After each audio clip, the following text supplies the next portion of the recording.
अस्सलाम वालेकुम। मैं हूं हुमायूं कामरान और आप देख रहे हैं हमारा YouTube channel stars with age के। इस चैनल का मकसद आपकी मुलाकात डिफरेंट फील्ड से ताल्लुक़ रखने वाले प्रोफेशनल से करवाना है। इसके अलावा आपकी मुलाकात ऐसी ऑर्गेनाइजेशन से भी करवाना है जो सोसाइटी और लोगों की बेहतरी के लिए अपने अपने शोबों में खिदमत अंजाम दे रही हैं। आज के इस सेशन में हमारी गेस्ट हैं मिस महानूर मंसूर। ये स्पीच लैंग्वेज पैथोलॉजिस्ट हैं और लाहौर में चिल्ड्रन विद स्पेशल नीड्स के साथ काम कर रही हैं। आइए इनसे मिलते हैं और इनके बारे में मजीद जानते हैं। Thank you very much miss Mahnoor Mansoor कि आपने हमारे लिए टाइम निकाला and we welcome you at our channel.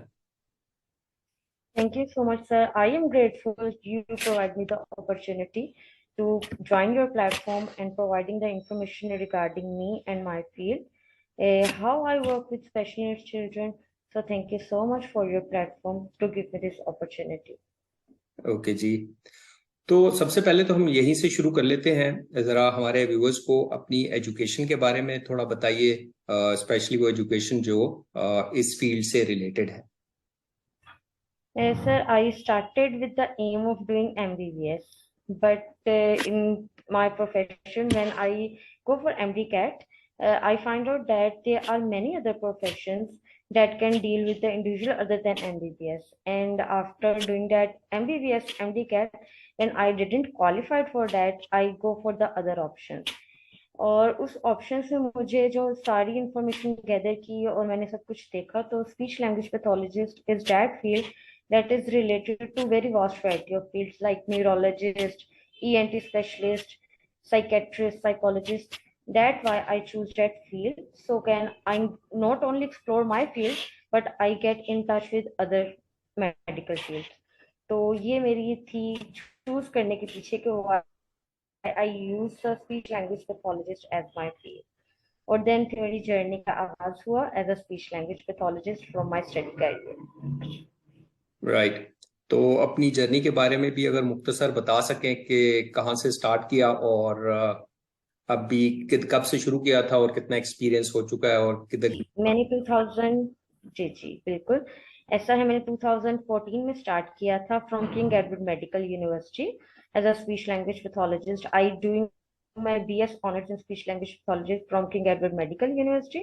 It is a 4-year degree program, and after that 4-year degree program, I do my practice from 2015 to 17 in Mia Hospital, that is affiliated with King Edward Medical University.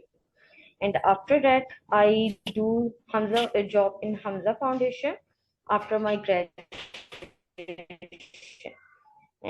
And after my graduation, I took 1 year gap, and after that, I do my master degree in speech language pathology from Rifa International University, Lahore.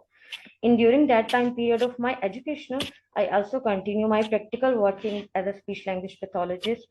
2 years in Hamza Foundation with hearing impaired individual, 1 year with in a private clinical setup, and 1 year in other private clinical setup.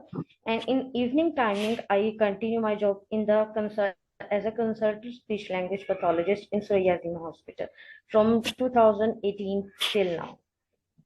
Right, तो हमारे viewers को थोड़ा speech language pathologist के बारे में बताइए कि वो किन एरियाज में और किन किन चीज़ों पे काम करता है। As a speech language pathologist, जहाँ तक बात रही है किन एरियाज में काम किया जाता है या किन बच्चों के साथ काम किया जाता है, किस एज पॉपुलेशन के साथ काम किया जाता है, तो मैं थोड़ा सा ब्रीफ बताना चाहूंगी कि speech language pathologist from child that is newly born to the age of individual till death if any individual have any speech and language disorder. और जहाँ तक बात रही स्पीच एंड लैंग्वेज डिसऑर्डर्स की, तो उसमें बहुत से वेराइटी ऑफ डिसऑर्डर्स हैं जो कि एक स्पीच लैंग्वेज पैथोलॉजिस्ट डील करता है। अगर मैं कुछ ऐसे स्पीच डिसऑर्डर्स के बारे में बताऊं, लाइक आर्टिकुलेशन, जिसे हम आम जबान में कहते हैं तोतलापन, बच्चे का हकलाकर बोलना, बच्चे का क्या किसी बड़े का हकलाकर बोलना। अगर कोई पेशेंट है जिसे स्ट्रोक हुआ है हाई बीपी की वजह से या due to any neurological disease, उसे कोई स्ट्रोक के बाद कोई स्पीच रिलेटेड प्रॉब्लम है लाइक स्लर स्पीच है उसकी, या उससे किसी खाने पीने में मसला है, या उसे किसी तरह की भी कोई एनजी ट्यूब लगी है, तो उस सिलसिले में जो एक स्पीच लैंग्वेज पैथोलॉजिस्ट है वो उन सब डिसऑर्डर के साथ जो है वो डील करता है। इसके अलावा आजकल जो ऑटिज्म हमारी जो पॉपुलेशन है उसमें बहुत ज्यादा आ रहा है बच्चों में, उसके साथ भी जहाँ एक एबीए थेरेपिस्ट, ऑक्यूपेशनल थेरेपिस्ट उनकी सेंसरी और बिहेवियर नीड्स पे काम करते हैं, तो speech language pathologist regarding their receptive and expressive language उस चीज पे काम करते हैं। तो ये ब्रीफ सा था कि एक स्पीच लैंग्वेज पैथोलॉजिस्ट किन किन वैरायटी ऑफ वेज में किन किन वैरायटी ऑफ पेशेंट्स के साथ काम कर सकते हैं। अच्छा, अगर पेरेंट्स जो बच्चों के पेरेंट्स हैं आपको विजिट करना चाहें, आपको कांटेक्ट करना चाहें, तो उनको कहाँ और कैसे कांटेक्ट करना पड़ेगा आपसे? एक्चुअली सर जो मेरी वर्किंग जैसे मैंने आपको बताई है कि श्रेया जिम हॉस्पिटल में मैं वर्क करती हूँ, तो my personal number is available at their hospital, but my number and my contacts are also available online at the website of हमारी web health at the all doc. और वैसे भी अगर in the Google search when the parents search it with my name Mahnoor, then all the details are available on the internet site from where they can approach me. I can do online sessions and manual session as well. तो जो hospital के अलावा क्या आप अपने privately भी hospital के अलावा भी सेशंस लेते हैं, या प्रेफर करती हैं कि हॉस्पिटल्स में ही सेशन लिए जाएं जहाँ पे आप काम करें? सर एक्चुअली जैसे मैंने आपको बताया कि मेरी जब से मैंने अपना करियर स्टार्ट किया है, मॉर्निंग में मैं हमेशा किसी ना किसी सेंटर के साथ एफिलिएटेड रही हूँ, और जो इवनिंग है वो मैंने हॉस्पिटल सेटिंग में as a consultant speech language pathologist जो है वो ज्वाइन किया है। तो सेशंस की जहाँ तक बात है तो मैं मॉर्निंग में एज अ गवर्नमेंट एम्प्लॉय जो है मैं जॉब कर रही हूँ स्पेशल एजुकेशन सेंटर में, तो वहाँ पर मैं एज अ सेशंस कंडक्शन जो है स्पीच थेरेपिस्ट के तौर पे काम कर रही हूँ। But if the parents want me to conduct the session of their child, I can also give the sessions in the hospital setting. Right. अच्छा, आप थोड़ा सा अपने सेशंस के बारे में अगर थोड़ा सा बताएं कि आप 1-to-1 सेशंस पे ही फोकस करती हैं, या ऐसा भी पॉसिबल है कि आप ग्रुप सेशन भी लेते हो?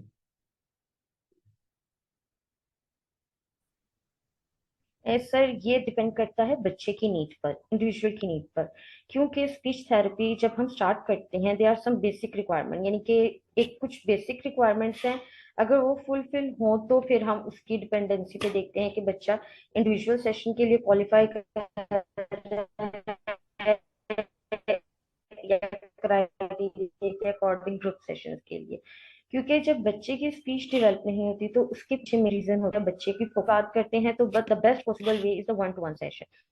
तो स्टार्टिंग में जब हमारे पास बच्चे आते हैं जिस भी एज ग्रुप के हों, तो हम उनके 1-to-1 सेशन से स्टार्ट करते हैं, एंड व्हेन वी फील कि बच्चे की अटेंशन फोकस डेवलप हो चुकी है इतनी कि बच्चा तवज्जो दे सके 1-to-1 सेशन के बाद उसके इन्वायरमेंट में एक्सप्लोर करने के काबिल हो जाए, देन हम उसकी सेटिंग को चेंज करते हैं from 1-to-1 to group session.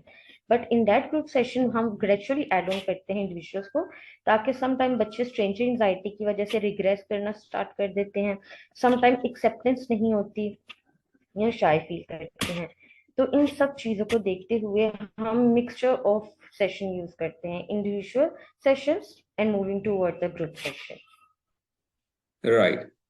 अच्छा, बहुत से मैंने देखा है कि जो प्रोफेशनल्स हैं और सेंटर्स हैं वो डिफरेंट अपनी कोई यूनिक फीचर को हाईलाइट कर रहे होते हैं कि हम ये प्रैक्टिस यूज कर रहे हैं, ये फीचर यूज कर रहे हैं, कोई खुसूसियत ऐसी। तो अगर कोई आप भी ऐसी कोई फीचर या खुसूसियत शेयर करना चाहें हमारे व्यूअर्स के साथ, जो आपकी प्रैक्टिस से रिलेटेड है और दूसरों से आपको मुमताज करती है या डिफरेंट करती है, तो प्लीज।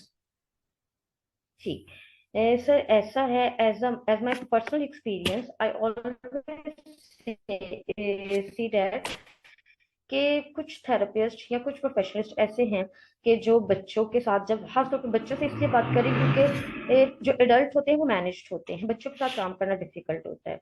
तो जब भी थेरेपिस्ट, जो मेरी क्वालिटी है या मेरी एक सेशन का फीचर है कि मैं बच्चों के साथ कभी भी एडल्ट लेवल पे काम नहीं करती, I always believe in that कि we must develop the rapport, कि बच्चों के साथ बच्चा बनकर काम किया जाए, तो बच्चों को बच्चों के लेवल पे प्ले बेस्ड लर्निंग जो है वो करवाई जाए।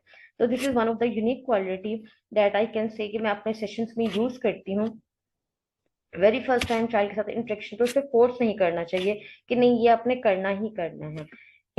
फर्स्ट जो अटेम्प्ट है वो इस तरह से करनी चाहिए, और मैं करती भी हूँ, कि बच्चों का एक ट्रस्ट गेन करना चाहिए। बच्चे को ये चीज का एहसास दिलवाना चाहिए कि देयर इज नथिंग हैपन, कि ऐसा कुछ नहीं हो रहा जिससे भाग जाना चाहिए या डर जाना चाहिए। तो बच्चे के साथ बच्चों वाला माहौल क्रिएट करके, तो मैं उस बेस से अपने सेशंस को हमेशा कंडक्ट करने की कोशिश करती हूँ, which I think one is the unique character or the different thing that I try to use in my sessions. Right. अच्छा, बच्चे सारे डिफरेंट होते हैं, यूनिक होते हैं एक दूसरे से, और अपनी अपनी रिक्वायरमेंट होती है। लेकिन अगर मैं जनरली पूछ पाऊँ आपसे कि बच्चों पे जब आप काम कर रही होती हैं तो कुछ ऐसे पॉइंट्स जिन पे आपका ज्यादा फोकस होता है, वो कौन से होते हैं? ठीक है। जैसे आपने पहले खुद ही यानी कि आंसर किया सर, कि हर बच्चे में एक यूनिकनेस है।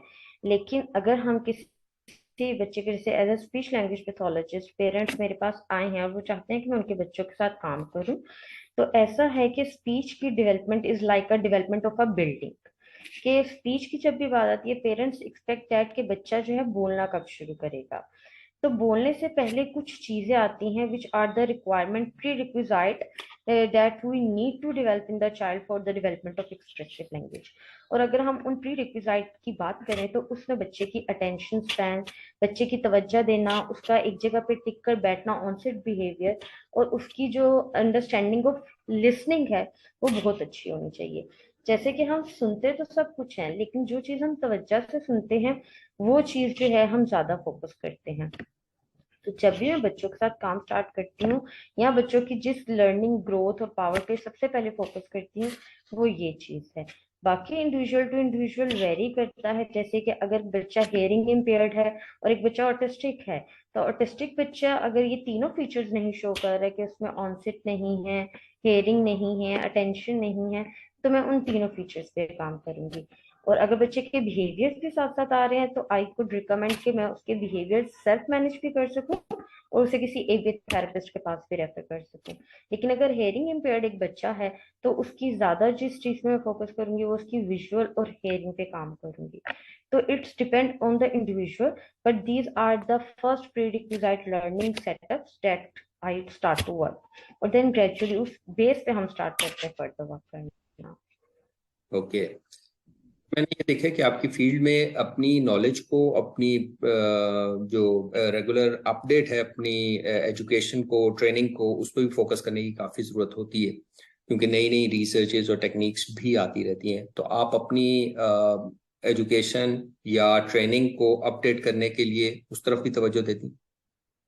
जी बिल्कुल ऐसा है, क्योंकि देखें बहुत सी ट्रेडिशनल अप्रोच ऐसी थी जो कि यूज हो रही थी पहले इस फील्ड में, या किसी भी फील्ड की बात करें, तो with the passage of time as we are moving toward electronic media and we are moving toward electronic world, तो we have to update it each and everything regarding even in our field. जैसे कि हम starting में use करते थे, पहले हम 3D material use कर पिक्चर्स यूज करते थे इस तरह से। इनके अगर मैं अपनी फील्ड की बात करूं, तो एक बच्चे को अगर कुछ लर्न करवाना है तो उसको पिक्चर्स के थ्रू करवाया, और फिर देन ग्रेजुअली उसको 3D ऑब्जेक्ट के थ्रू करवाया, और देन फिर उसके बाद हम उसे जर्नलाइजेशन पर लेकर आते हैं।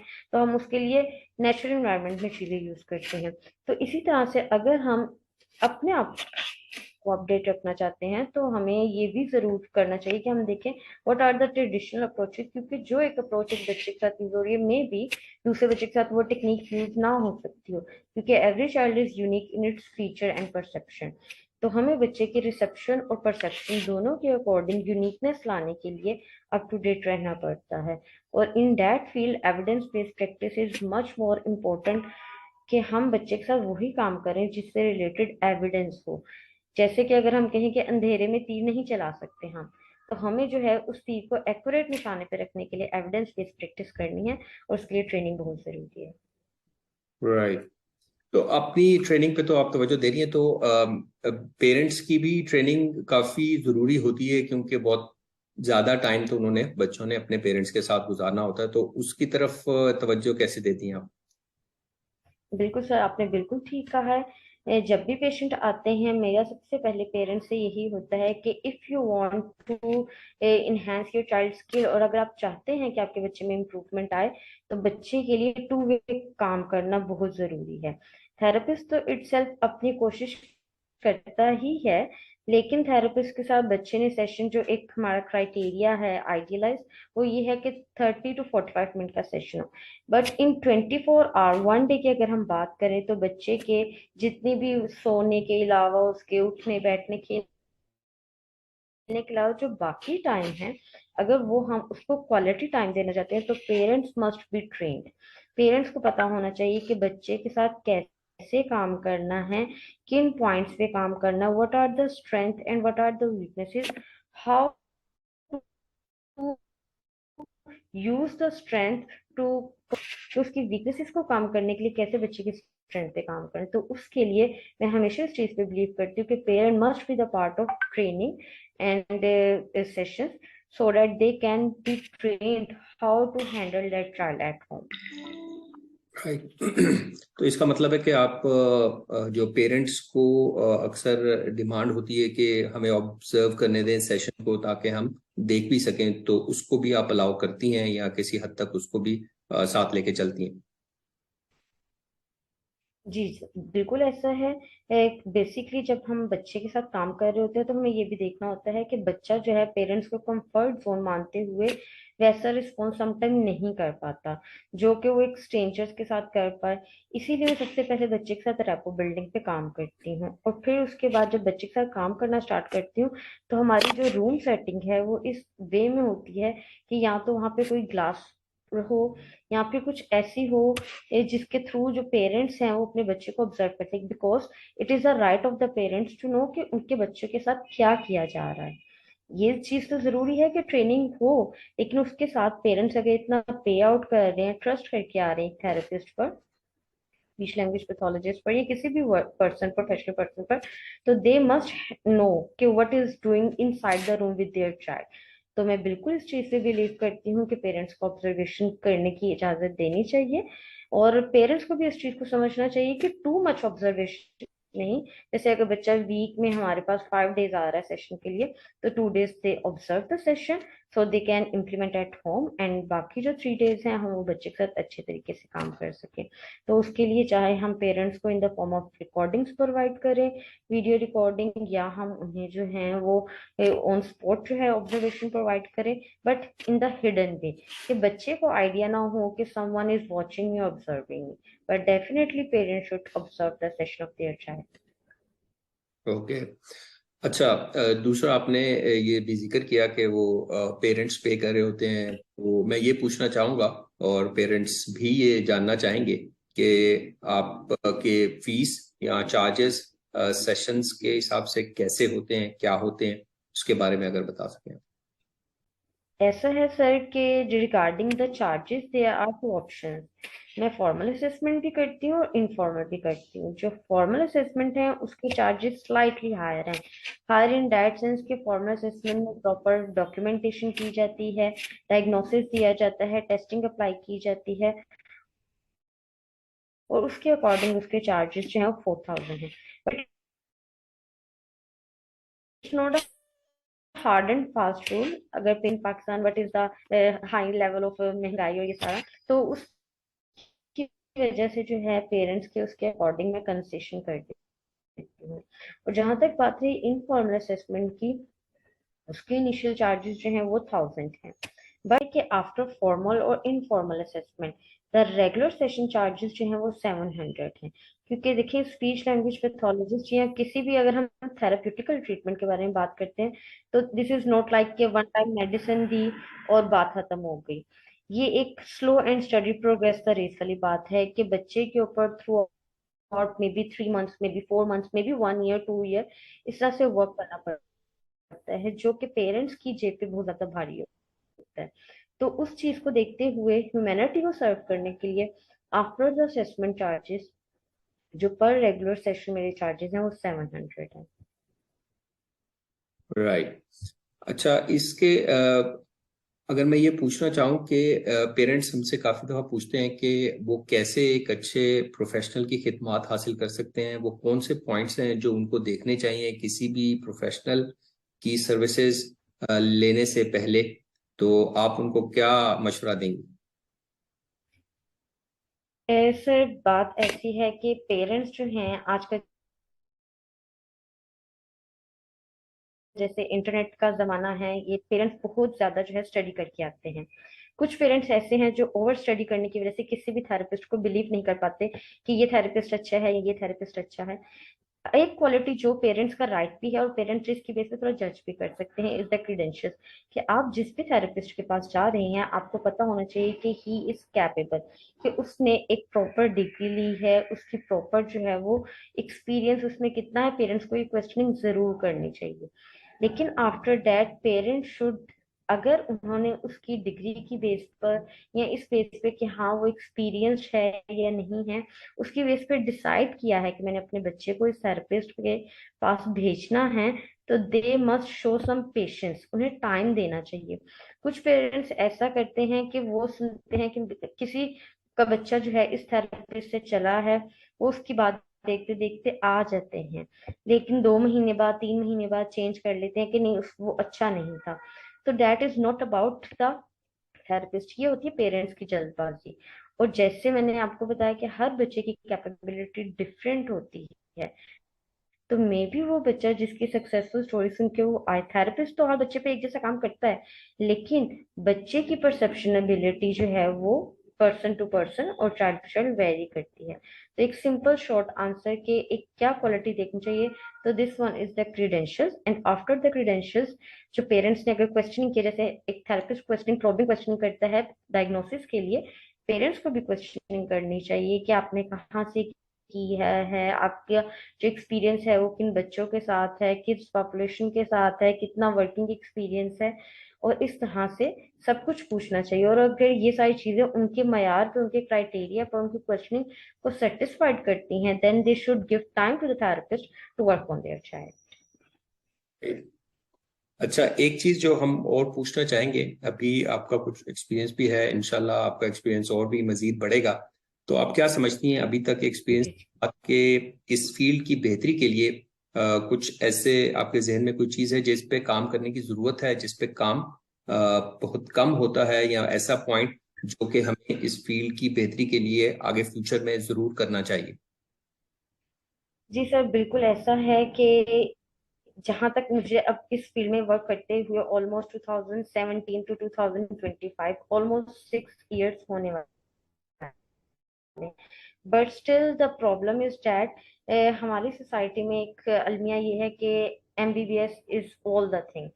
और बहुत से लोग जो इवन जो नॉर्मल पॉपुलेशन है या इवन दो जो प्रोफेशनल पॉपुलेशन है, they are not accepting the speech language pathologist or any other allied field. Basically, the speech language pathologist, the AV therapy, these are related to allied fields. तो acceptance नहीं है। The reason behind the acceptance ना होना is the lack of awareness. तो जैसे आजकल आपका platform है, अल्हम्दुलिल्लाह बहुत से प्लेटफॉर्म्स हैं, गवर्नमेंट है, प्राइवेट सेटअप में है, जहाँ पे वर्किंग भी हो रही है, लेकिन अवेयरनेस ना होने की वजह से पर्सन जो है वो अप्रोच नहीं कर पाते। तो जो मेरे पर्सनल ओपिनियन है वो ये है कि हमें अपने इलेक्ट्रॉनिक मीडिया के थ्रू इस चीज की अवेयरनेस क्रिएट करनी चाहिए रिगार्डिंग दैट कि प्रोफेशन क्या है, और वो प्रोफेशन किस किस चीज से डील कर सकते हैं, और किस तरह के डिसऑर्डर्स हैं जो कि इन प्रोफेशन के साथ जो है वो कम्युनिकेट करके कंसल्ट कर सकते हैं। जितनी ज्यादा अवेयरनेस क्रिएट होगी उतना ज्यादा एक पीक लेवल पर जाने से पहले जो है कोई भी इंडिविजुअल जो है अर्ली डायग्नोसिस के साथ, अर्ली सक्सेसफुल स्टोरीज के साथ हमारे पास सामने आएगा। ओके। अच्छा, एक प्रोफेशनल्स जो स्पीच लैंग्वेज पैथोलॉजिस्ट हैं, जितने भी प्रोफेशनल्स हैं, उनमें भी पर्टिकुलरली किसी खास चीज की कमी महसूस होती है जिस पे काम करने की जरूरत है? मतलब ओवरऑल जिस तरह अवेयरनेस का आपने कहा, तो क्या प्रोफेशनली स्पीच लैंग्वेज पैथोलॉजिस्ट जो हैं उनमें भी कुछ ऐसी कमी है जिसको मुस्तकबिल में बेहतर बनाने की जरूरत है? अ, जी सर, जो एज अ मेरा पर्सनल ओपिनियन है वो ये है कि जब हम as a speech language pathologist काम कर रहे हैं, तो हम लोग जैसे बहुत से इसमें वैरायटी ऑफ डिसऑर्डर्स आ जाते हैं। तो हर पर्सन ऑल इन ऑल नहीं हो सकता। तो अगर कोई स्पीच लैंग्वेज पैथोलॉजिस्ट किसी स्पेसिफिक पॉपुलेशन के साथ या स्पेसिफिक डिसऑर्डर के साथ बहुत ज्यादा उसमें स्किल्ड है, मास्टर्ड है, तो he must work on that. Exposure लेना अच्छी बात है, but if you don't have an exposure you must consult your seniors and more super seniors for regarding that cases. और if you don't have an experience तो फिर आपको सिर्फ self उस पे वर्किंग बेस पे काम नहीं करना चाहिए, बजाय इसके कि आप उसको बेहतर तरीके से हैंडल कर सके आप उस केस को बिगाड़ भी सकते हैं। और फिर उसी वजह से जो बाकी स्पीच थेरेपिस्ट हैं उनका जो नाम है वो खराब होता है कि अच्छा उस स्पीच थेरेपिस्ट ने अच्छे से काम नहीं किया तो मे बी वो भी नहीं कर सकता। तो ये स्पीच थेरेपिस्ट को जो है वो मेरा अपना पर्सनल ओपिनियन है कि if you are master in one disorder you have to deal, and if you want to do the exposure of another disorder you must take the supervision of your seniors. Right.